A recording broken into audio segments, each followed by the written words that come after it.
Thank God Uncle Ben isn't alive to see the PC port of Marvel's Spider-Man 2 because it's a hot mess. Speaking of hot mess, Rebirth seems to have fixed theirs.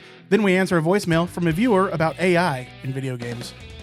Hi, I'm Nick, and Microsoft is going to reopen the 3 Mile Island nuclear power plant to fuel their AI algorithms. That's insane. Hi, I'm Josh, and if my beard's a flavor saver, what does that make my bush? And I'm Andy. That was Icky. This is Video Game Tango.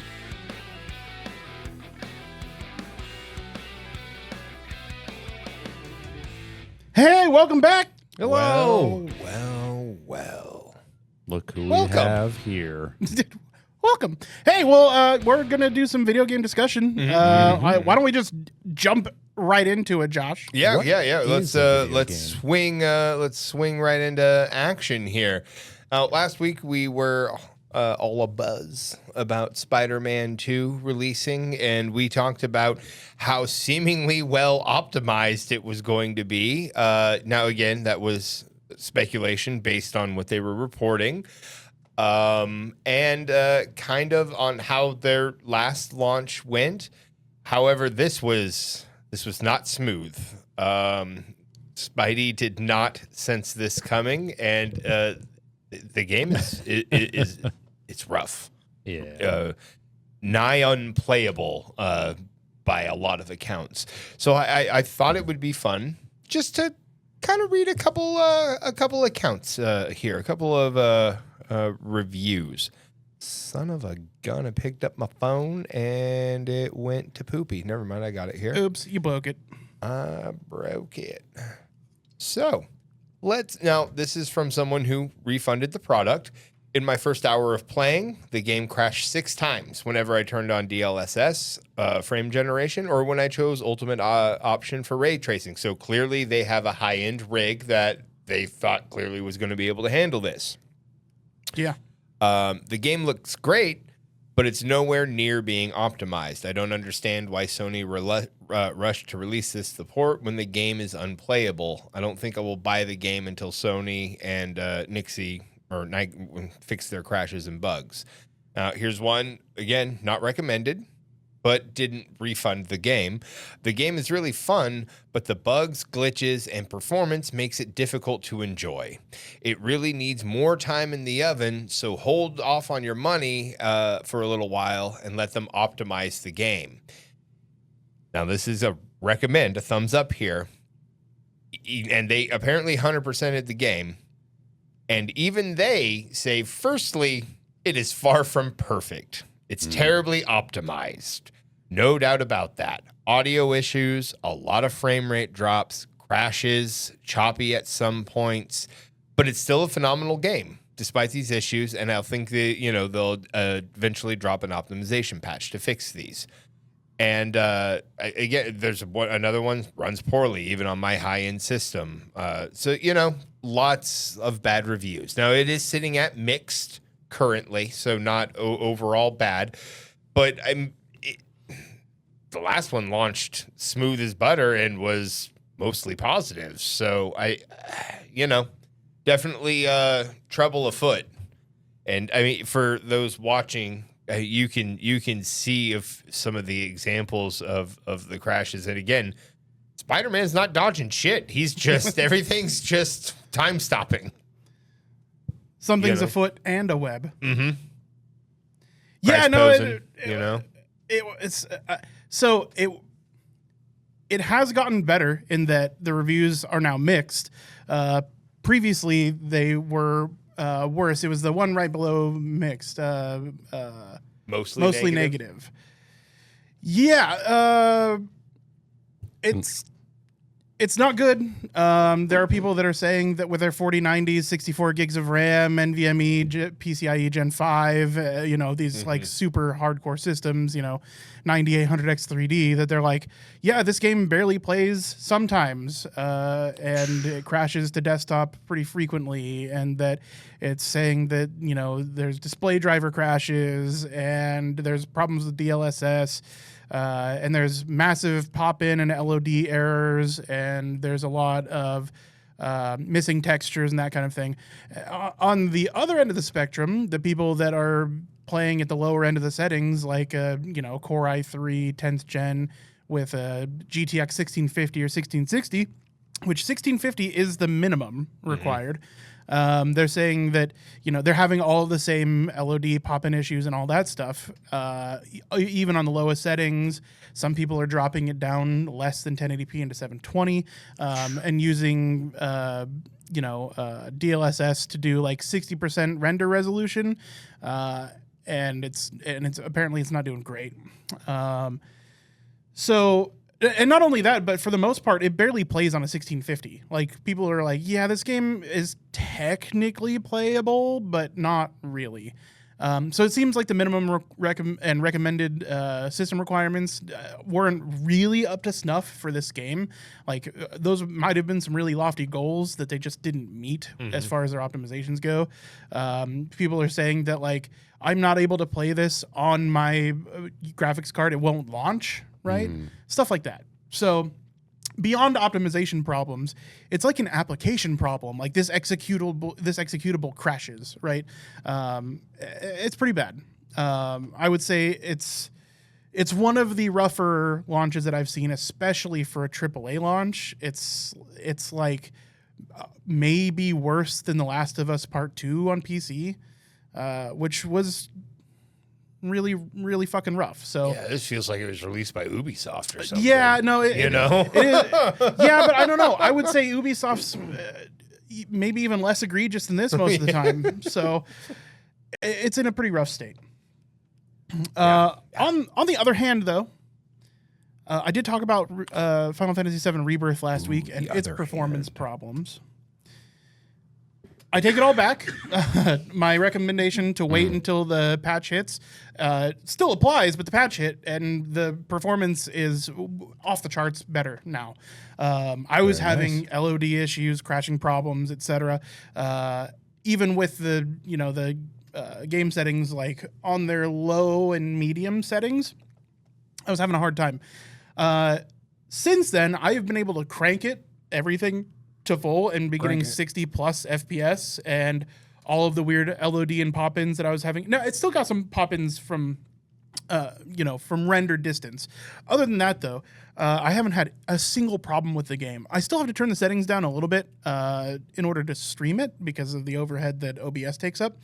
But aside from that, the game runs flawlessly now. And I even went as far as to, once I saw the patch come out, I launched the game and created a new game and then blazed through all of the cutscenes and stuff and got like halfway to where I am in my main gameplay. And it ran flawlessly, no crashes for like 3.5 hours, which is probably the most time I've gotten out of the game. And then subsequently I jumped into stream and streamed it for like another 3 hours. So I got like 6 hours of gameplay, not a single issue. No soft locks like I had previously. It seems by most accounts that this patch has fixed essentially all of the major problems people are having with the game. That's good to hear. Yeah, really good to hear. And especially just to see in 2 weeks how much better optimization they were able to crunch in there. It's too bad that couldn't have been the launch experience. But I am happy to report that all of the issues that I was having, and it seems like what the issues that most people were having, pretty much fixed for now. There are still some reported issues. I think that's just the way of PC gaming. Some people are going to have some issues sometimes. Beyond that, it seems like things are fixed for the most part. Sorry, are you trying to say something? Yeah, I was just going to say, it's crazy. Like, is it 2 weeks really make... Like, are the investors, are the money people, the capitalism folks, are they really making, like, is it hurting that bad to wait, like, 2 weeks? In this case... come on. In this case, Square Enix are their own publishers. Yeah, okay. Sure. So, not necessarily. They did create, like, a hard release date, so they may have gone up against that when trying to release optimizations and decided to launch regardless. That said, and like there's gonna have to be some reaction when you put it out to the public. Sure. Because they can only do so many hardware configurations. Yeah. And they're testing on rigs that have clean Windows installs and don't have any kind of random input from users and that kind of thing. Sure. So there's always going to be problems when launching a game. and then better optimizations after releasing it to the public and getting feedback. Yeah. I mean, So- like, that's to be expected. I don't know. It just feels, maybe I'm like hanging the rut, like maybe it's a little, being a little rough on it. It's like, but it's like Spider-Man's launch is really rough, but what a difference 2 weeks can make when they get that patch out there. But it's like, that honestly feels, I guess there's a difference between their launch and Spider-Man's launch. It wasn't as rough, but you know. And for what it's worth with Spider-Man 2, they have put out a couple patches so far that have made things a lot better for some people, right? So they have been actively working at getting this thing patched up and optimized better. And it's only been like 4 or 5 days since this game came out. No, it's been 6 days since the game came out, because it came out the day after our last podcast. So 6 days is a short period of time to get a lot of bugs fixed. It is, but I don't know. It's just, if they can catch that, if they're finding this in 6 days, it's like, well, what could, I mean, it just feels like there's a stumble along the process, like there's or a wrench in the machine or something that's like, why aren't these more playable for a majority of people at launch? Yeah. Like, why aren't these being, especially when people are paying, they want a premium price. Well, I want a premium experience. This is a $70 game. Exactly. It's a $70 game, and you're not getting a $70 experience. Yeah, for sure. For the majority of people aren't. And that sucks, especially when you're only renting it. Yeah, for sure. Final Fantasy VII Rebirth, also for what it's worth, was only still $48. Which is nice. It's nice to see that they're like, well, this is an older game, so we're not charging $70 for it. That being said, this is a sale price. It's been on sale since, like, the pre-sale price is the price that you pay now. I imagine that's probably going to jump to $70 at some point when it's not on sale, but it's been on sale for like 2 months, Granted, the game's only been out for like 3 weeks, but they've maintained their pre-purchase sale price throughout all of this.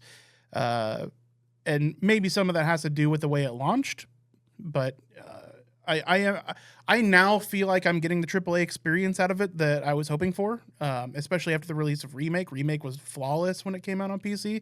Rebirth, it is a lot of new content and an entire console generation new, so I wanted to give them a little bit of the benefit of the doubt, and it seems to have paid off. Like, within 2 weeks, they had a really good patch that came out, and it fixed all of the issues that I was having, and gave me a dickload more performance, like just oodles more frames. So, pretty satisfied with the way that turned out. Very nice. So, aside from those topics, we just want to do a little bit of follow up on last week. We did briefly at the end of the show talk about a voicemail that we got, which I'm going to play for you now, that we are going to be discussing. Hey, you beautiful gaming people. This is John. I want to stop by and say how much I'm enjoying the podcast, and think that the intros have been amazing. I think that Josh has some of the best lines of all time, and waiting for him to post his Kaiju Tramp stamp online for all of us to see. I had a question to see if you guys would talk about AI being implemented not just into like software and computers and stuff, but into the actual games themselves, like as far as like NPCs and their dialogues and how they can maybe change the dynamics of characters going forward and make games endlessly playable, and what the future of that looks like. And you guys probably have a lot more to say about that. Just thought I would give that as a topic. Anyways, enjoying the show and can't wait to hear from you. Bye. That was from friend of the show, Hyphy saying. So, yeah, we actually have a lot to say about that topic. So why don't you go ahead and show us your Kaiju Tramp stamp, Josh? No,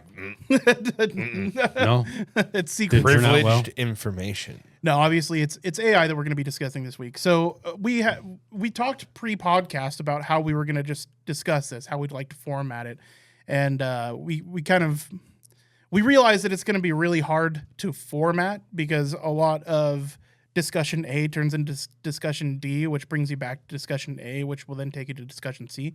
So I think kind of probably the way we start this is we talk about what we mean by AI and the different applications of AI, and then we kind of talk about their potentials, right? So just to clarify, Hyphy Saiyan is asking specifically about the implementation of AI characters, AI dialogue, and AI generated content. So I just want to like throw that out there. Of course, there's a lot of different AI applications for gaming. One of which is obviously on the dev side. So using you're applying AI in such a way that you help devs when creating art or dialogue or things like that are like static in the game, right? There's also, we've been talking about the AI of NPCs forever, right? Like, and we've always referred to NPC AI, where it's not truly AI, generally speaking. It's hard coded into the game how NPCs are going to react to things. However, that has been referred to as AI for a very long time. It's not quite that. And then there's other things like AI upscaling, right? So there's AI already being implemented into the game client side that is used for upscaling, frame generation, and stuff like that. That is also a hot topic going on with the launch of the RTX 50 series. So, I just wanted to kind of bring it up as a topic. And I don't know, Nick, you haven't had much to say yet, so you want to chime in? You said you wanted to narrow it down to AIs specifically used in player-facing roles. Well, I mean, that's what Hyphy's saying. That's what his question is. So I definitely would like to address that. But I mean, obviously, there's a lot more to talk about. Well, the first thing, like you were saying, is to define terms. Yeah. I mean, we colloquially, as a group, use a lot of terms like AI just because we know what each other means when we say that. And then you compound that by advertising speak to make things sound cooler than they are. We know AI from, Pong to now is truly intelligent, by almost any definition of the word. It's increasingly more and more complex, but it is following a set of patterns, whether it's been taught or coded to, and will spit out predictable results because that's how these things work. You talk about machine learning and neural nets and language models and whatnot. They're all basically just vast repositories of data that an algorithm has been taught to like certain things and not like other things. And it will try to spit out X if you ask it to spit out X, right? And if it spits out Y, you tell it no, try again. So when it comes to player-facing things, I mean, we could run through the options. You have players using things like you said, like NPCs using ChatGPT for talking to fill in dialogue. Yeah. There's like whole cloth games coming out using that concept for social deduction and things of that nature, or just filling in like RPG. You go talk to a random NPC where they used to just have one voice line. Now you can like have a conversation with them. Yeah. And those are fun and novel because, you can spool off an entire conversation just like you can with any chat bot. Yeah. When it comes to other player-facing AIs, one that you might not think of is competitive games when you're practicing against AI bots like shooters or MOBAs or whatnot. There was a documentary put out by the YouTube channel Beyond the Summit that followed OpenAI, a company that made a AI bot for Dota 2, and went through a bunch of championships. It's a really good documentary. Really enjoyed it, and it showed in how short amount of time, this was 2 years ago, they went from barely starting this idea to it being better than any human player, right? These things like video games, the amount of input you have as a player is limited. There's only so many things you can do per moment, only so many keys you can press. And that stuff's like candy to algorithms, right? They can act so much quicker than we can. It doesn't take long if you give a set of parameters for a neural net or an algorithm to perfect these things.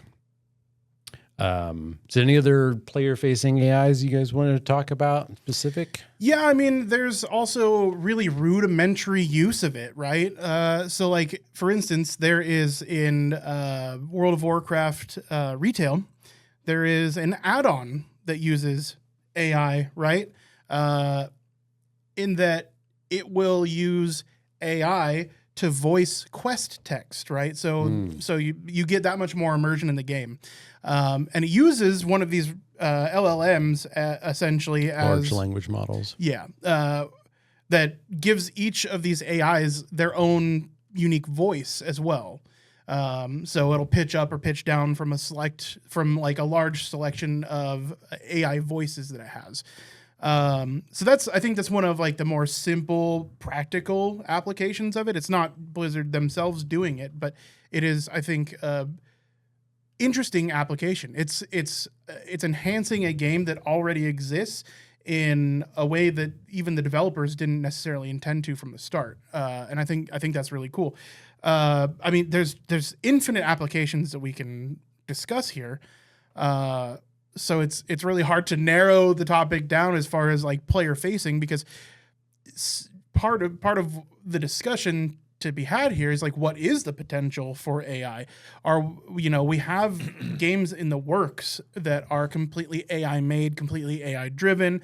It's going to have limited human interaction during its development phase, right?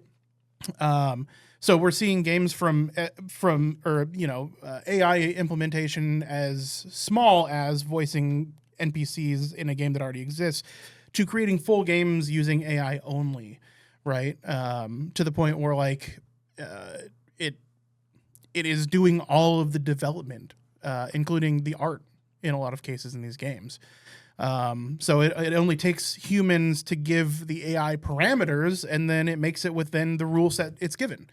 I think some things to address here are I'd like to talk about the human element of it, right?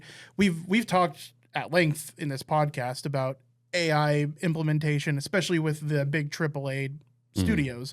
AI implementation taking jobs. Like, these studios are actively looking at replacing people with AI tools, right? It's already happened. Oh yeah, for sure. No, and they're looking at how much more they can get away with, right? Yeah. So obviously, our kind of stance on that is, or at least my stance on that, I won't speak for all of us, is that while that is an exciting, AI is an exciting thing, I think we still need human hands on these things, at least for the time being. And my preference is that the majority would still be done with human hands. Now, I think AI can certainly enhance development for developers, right? Make things a little bit easier. So, you can use AI to clean up code. Make it a little bit easier on developers. You can use AI to do upscaling with textures. So if you're an AI, I don't know if you guys have ever worked with textures or know how they work as far as their scaling goes, but oftentimes you need multiple versions of a texture. One that's for further distance, one that's for nearer distance. So you're not using 4K resolution textures for something that's way out there, and you're filling your RAM with textures that don't need to be. It's a level of detail. Right. So, yeah. So LOD, which can be used in two different ways, level of detail and load on demand. But so you oftentimes have to have multiple textures. Well, I can see a simple application for AI is to come out with the original art and then use AI to make the additional textures for you, right? I think AI brings there's a lot of applications for AI in that way. But to see it just kind of take over, I think it's a dangerous precedent to set, right? Kind of an indie industry, but especially in one what I would consider is art. Any input, Josh? Oh, he's taking a drink. Bad timing. Well, from the player facing side, AI is honestly getting more and more in just every bit of the use. If you, I mean, you play competitive games, well, AI is looking at data analytics from every match you play, every button you press, every controller stick you flick, right? How long did you play the game? How many matches did you play? Were you just sitting there while you were playing? What you know, how many health packs did you pick open up? the store? Right. You Did know, you hover over the skin? Exactly. You know, it's everything. Literally every keystroke, every mouse hover, right? And that feels weird and invasive and something you never considered when you were playing Donkey Kong back in your back at Saturday morning, you know. But AI, as far as, again, player facing, something like in the Roblox scene, not my scene, but huge scene for a lot of people, hugely profitable. There's AI tools in there right now that you can use for 3D modeling, for backgrounds. So again, it's not, I mean, for something like that in the Roblox scene, I see this as being interesting, useful. But AI also has its downside on player-facing sides. AI doesn't tend to use empathy. It uses numbers and things that it sees and what it's learned. And so AI can tend to be stereotypical, really stereotypical in a kind of negative sense, depending on what it's been fed most recently and what it's been fed the most of. And so suddenly, a player-facing AI with speech recognition patterns, like a bunch of white supremacist assholes get on the server outside of Nazi jail, and all of a sudden, every AI conversation across this server could be poisoned with rhetoric and, I mean, you know, BS and just hateful environments. So there's cons, there's downsides to it as well. I mean, and that's just, again, on the player facing side, looking at like implementation of it. I mean, we've been seeing quote unquote AI in the video game industry since it's been in its fledgling use. AI really only in the last, I would say 2 years, 3 years has started blowing up in a crazy full force mainstream ubiquitous sense. Yeah. And so quite honestly, excuse me, bubbles. Quite honestly, due to the process of how long it takes to make a game, right? I mean, Grand Theft Auto 6 has been in the works for 12 years. AI didn't do shit 12 years ago, like in a real sense, right? In a ubiquitous sense. So quite frankly, we're not actually seeing AAA development with because they would have to change midstream. So for a lot of sense, we're not going to see this implementation heavily until the next year or two, right? That's when we're really going to see AI in games, from everything from the player facing side of it to the development side of it to the marketing side of it to everything. There's always a period of latency when it comes to a new technology, right? Like, even if we go as simple as graphics, it takes a while before DirectX 10 takes hold, right? Or it takes a little while before the next implementation of DLSS or any number of those things. So there's always like a latency period between the announcement and the creation of a technology and then its implementation. However, AI makes AI easier, right? Like, you can use AI to even just generate ideas on how to better implement AI in your workflow. And then once you start generating AI or using AI in your workflow, you figure out more ways. Like from a developer standpoint, you would figure out more ways to integrate it into your workflow. So we are seeing this like rapid onset of the use of AI as a tool, and even as a replacement for people. There's so many angles to it, right? It's hard to discuss the whole thing kind of holistically. Well, we can talk about the real parts then. I mean, please. The real parts that we know right now is that it's replacing people. Yeah. and it's not doing a great job. For sure. I mean, we've had multiple SAG-AFTRA and writer strikes, many layoffs. There's something like almost 1 in 10 game devs laid off in the last handful of years. And looking at various polls, numbers range because internet lies, but it's something like, depending on if it's indie company or big AAA company, between 30 and 85% of devs said they used or had used AI in their development of games. Yeah. Right. And again, AI is not a monolith. It's not one thing. It's many thousands of different ways that you can try to automate something. And all of these work off data sets that are generally not free. So you also have to consider that stuff like the big ones, ChatGPT and like Google, we were talking about, they have a Gemma 2 and all these other ones. Companies have to pay to use these things, right? Especially, imagine unless you're coding in-house a neural net and a model and an algorithm, you're paying for these. Well, then you have to ask yourself, okay, well, it's one thing if it replaces jobs, but what's the stickier point? They have to train on data. Yeah. Where's that data coming from? Well, one of two sources, a bad source or a stolen source, or both. Yes. Right? There's very few people out there that are getting paid to generate content to feed models, right? Whether that's writing or art. They've either scraped the web and taken images, or they have scraped the web, taken images, and done it poorly.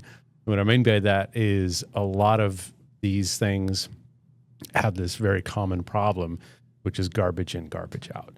If you do not provide clean data and enough clean data, then you will get dirty results from dirty data. And what I mean by that is if you go to train a model like to recognize a dog and you don't have really good images of what represent a dog and they're all like that, it won't always spit out what it thinks a dog is and isn't correctly.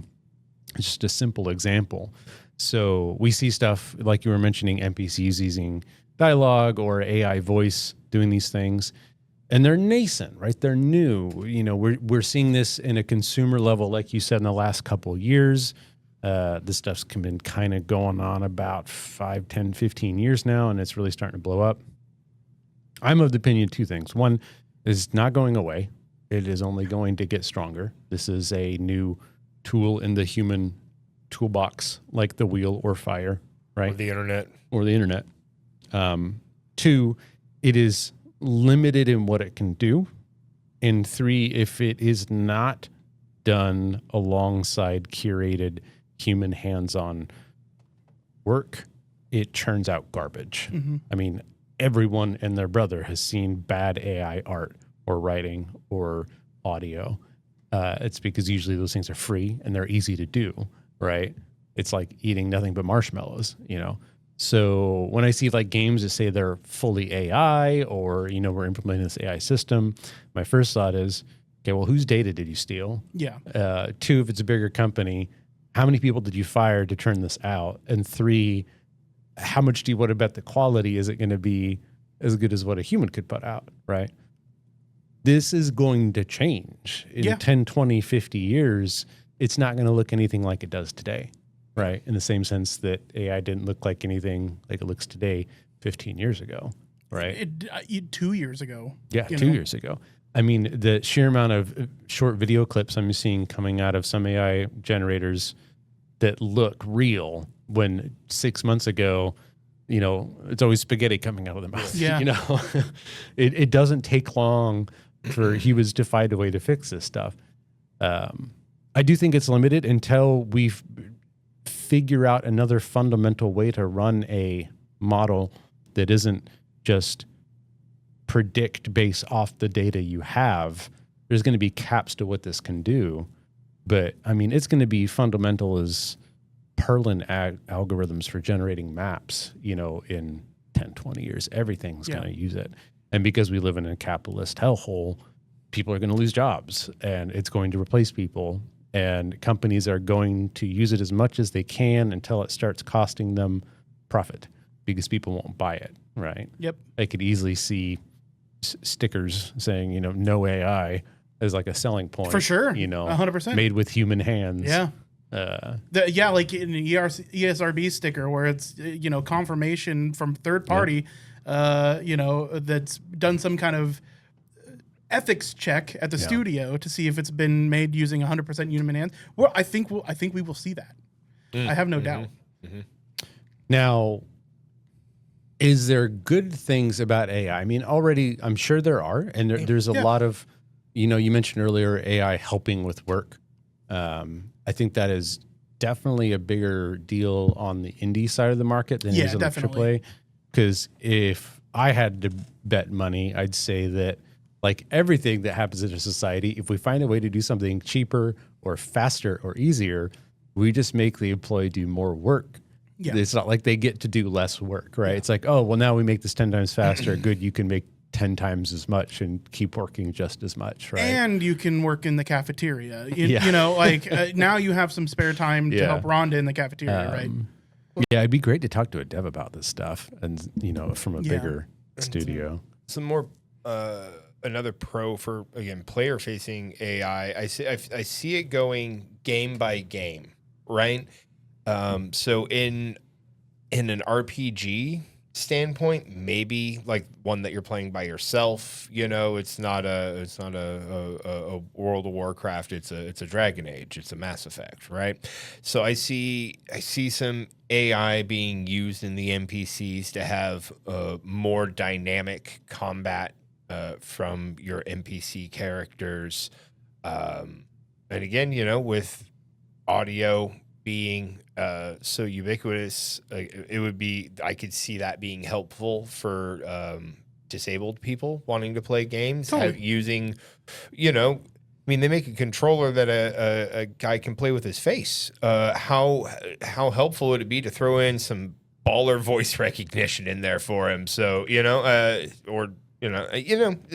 voice recognition is a good zone for AI. A hugely beneficial one. Different voices, which is very complicated. And I see that as being a huge boon to the gaming industry and to the gaming community as a whole, or just honestly to people trying to understand one another. That's awesome. No, and think about localization. How much easier AI can make localization of games now, right?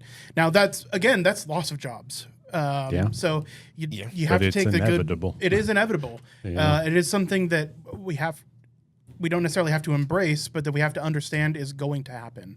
I also see AI being hugely competitive in maybe the esports arena for RTSs, because good Lord, beat God mode. Can you beat it? You could do that in any genre. Sure. But AI, I could see it improving 4X games, a better regulation of the world, factions, how armies react, or how enemy factions react with each other.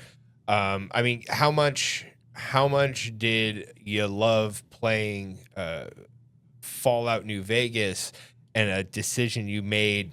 That's not just AI, but think about how more dynamic that could be for the player, with that faction regulating, we heard, after so long, rumors this, rumors that, we saw you do, and that affect your experience. There are some benefits, but we're not going to start to, I don't think we'll see those, again, hugely implemented until in the next few years, because of how long it takes to develop a AAA game. Yeah, but AI is also going to decrease the amount of time it takes to develop games. It does. And getting away from the player side of that, there used to be crunch time right before a game came out, right? Now virtually the entire development is crunch. And so anything that makes people's jobs easier, I'm for, because, God damn it, it's the future. Jobs should be easier. I'm not for people losing their jobs based on a tool that's stolen someone's work, though. Yeah. That's the wrong future. If I sit here and think about what would be an ethical way to use AI, and to touch back on that documentary and the idea of Deep Blue, things playing chess, right? If you had a model that was trained on the design space of your game. Yes. So if I'm playing a shooter or 4X game or a racing game That's or where a I was fighting gonna go. game. You know, tell players, especially if it's like a multiplayer game, do you want to opt in to letting us feed your data of your gameplay into a model in the goal of creating a gradient of difficulty AI opponents based on how people of different strata play? Yeah. So you want to learn a new game, right? And then, you know, you learn the tutorial and you know, your first competitive match. We can now pair you up with an AI model we've trained on players who are also new and make mistakes or don't micro or don't macro or don't know the meta, right? And the more data you get that is all analytics from within your game specifically, the better of a rainbow of difficulties you can make, to the point where you can get something like that one that beat Dota. I mean, Dota is just as real time as a shooter or a fighting game. Oh, sure. Right? To have a model that every fraction of a second is deciding whether to move or not, which direction to move, to turn, when to use abilities, when to feint, when to juke, right? That's the same as any real-time competitive game. And for it to be able to beat opponents, you know, tells you it's not just chess. It's not just turn-based stuff that these things can work with, because to them, everything's turn-based. They think in turns. Yep. The turns are just fractions of a second, right? So I love that idea, because then what you can say is, okay, now we've got this AI model. Well, they always spit out really surprising results. Maybe it turns out, because AI has played against itself millions of times, that it finds metas and things that are strange or interesting or not what you want, right? Then you can immediately get feedback, and, you know, the players might want to do it, but then you can say, okay, this is clearly a problem. Now we know what to tweak, because we essentially had a Q&A tester that was a robot play 100 million matches of our game and found out that this interaction of these two abilities or this animation cancel is just too powerful, right? Or you can tweak it for fun. You know, the players saw the AI doing this thing and it became a meme and players loved doing it. Great, right? You know, players might have found it eventually, and that kind of does take away from the human part of it. But you don't have to report everything to the players, right? A lot of this can stay in the backlog. Even in single player games, you can have, I imagine, you know, an AI play through a single player game and see where it struggles, see where it decides to grind because it needs to gain higher numbers to be more effective, right?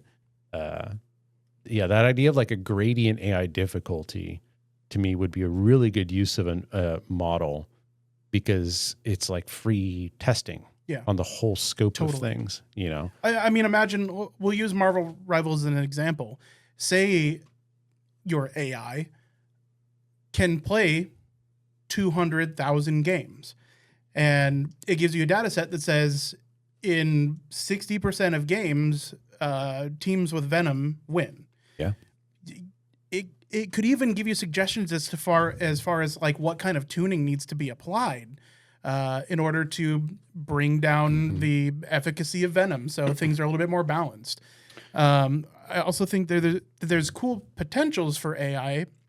Think of a smaller developer, something, you know, a size of, you know, 30 people, right? So it's not a tiny developer by any means, but Ghost Ship Games of Deep Rock Galactic, I think, is around there. Yeah. Something like that. But let's imagine that they're making a 4X game. It would be easy, and by easy I mean I don't know how to do it, but I assume that it would be actually fairly relatively easy to create something like a 4X game.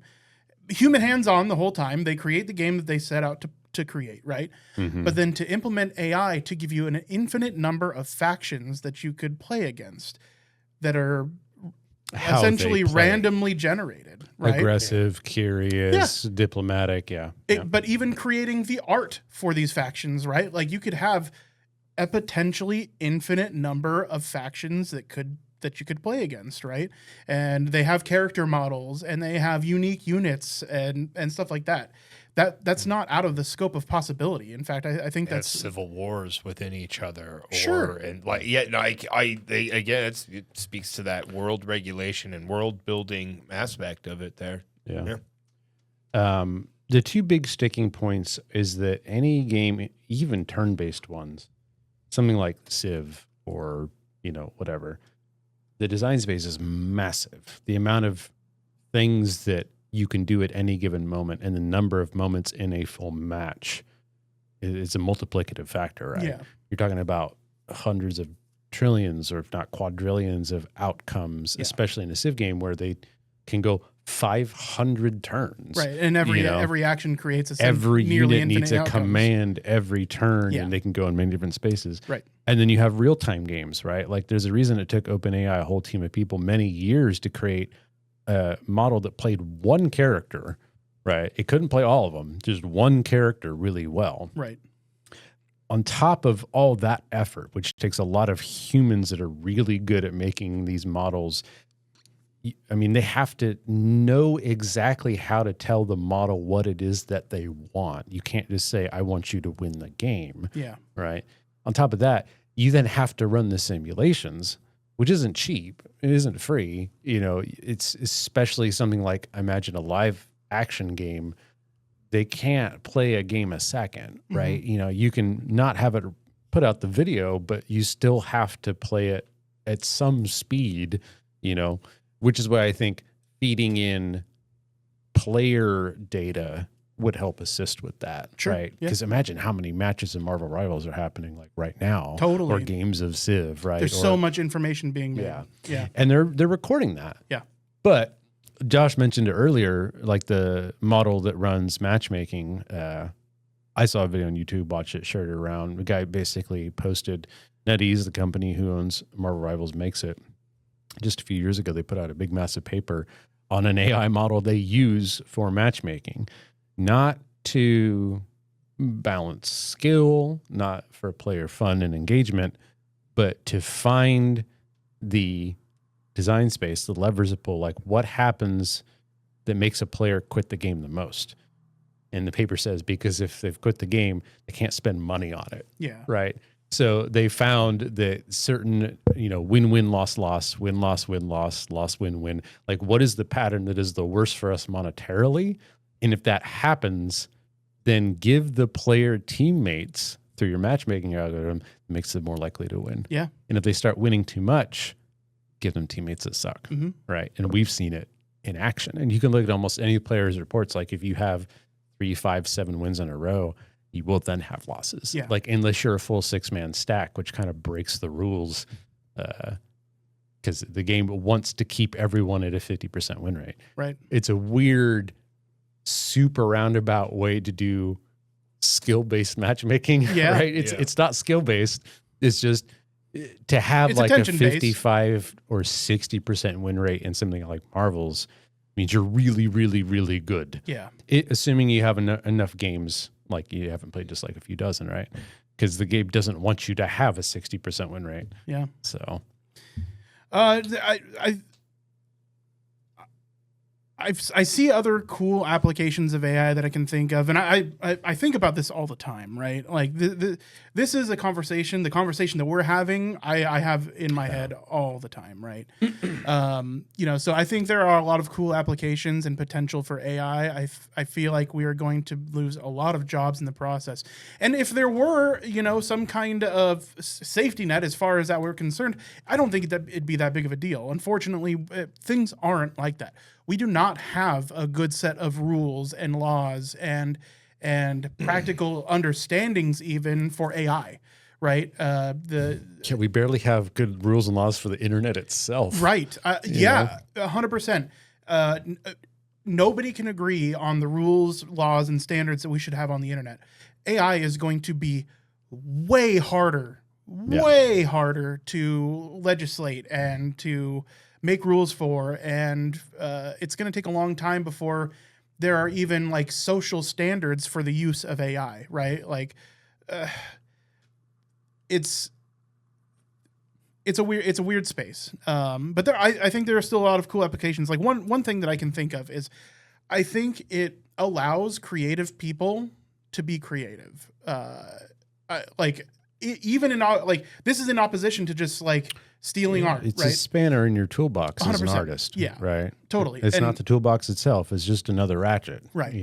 we see so many games that are single developer games coming out in the last few years, and imagine you're somebody that has a really good idea for a game, but you don't know how to code and you can't make art for shit, right?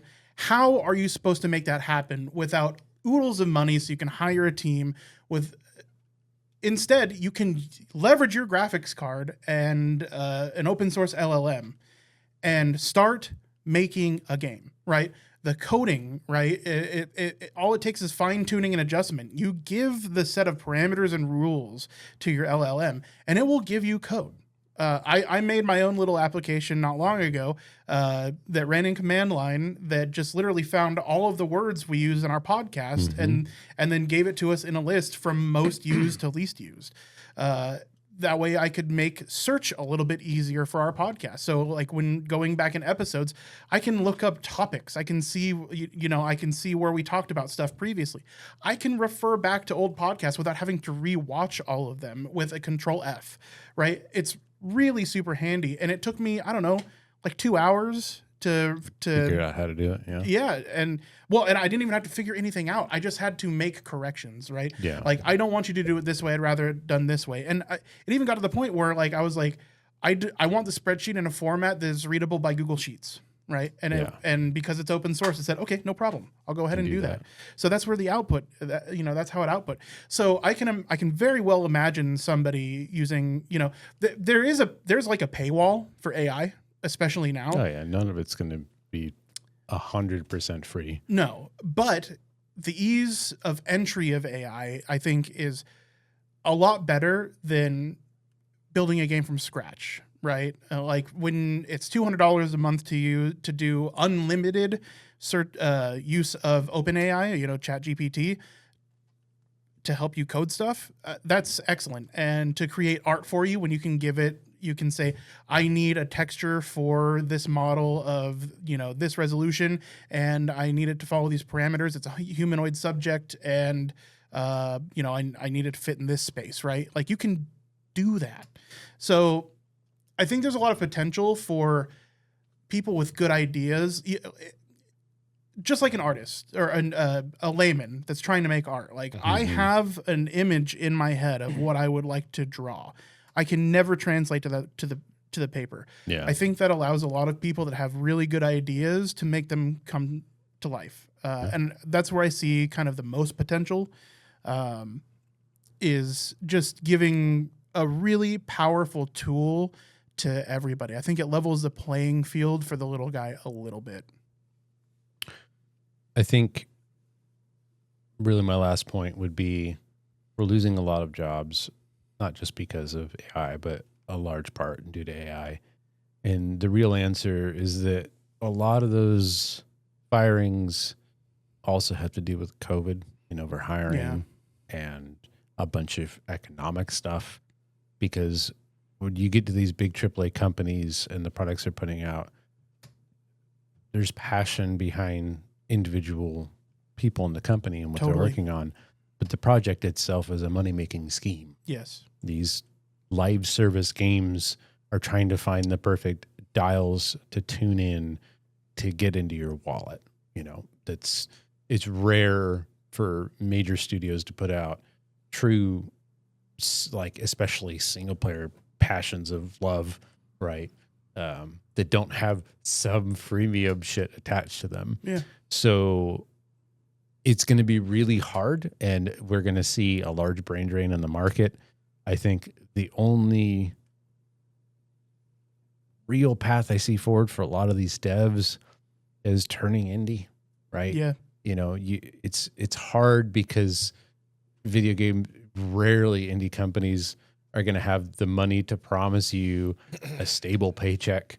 That's not how games work, unfortunately. But I'm not sure.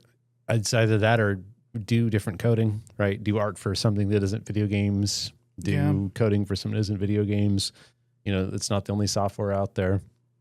But yeah, we're seeing a huge backlash due to COVID and the strikes and AI usage and overhiring and just general capitalism. And I don't think it's fixable, but I don't think it's the end of the world. I mean, I think it's fixable. I just don't think I don't think that's in the cards, right? Like, I think that there are other systems. I think money just stops us from exploring those, right? But yeah, as far as AI in the gaming industry, man, there's so much to be said, and we said so little of it. It's going to be constantly in our conversations going forward, and even more so in the future, I imagine. Especially when we start seeing these fully AI-made games actually come out. It's interesting times.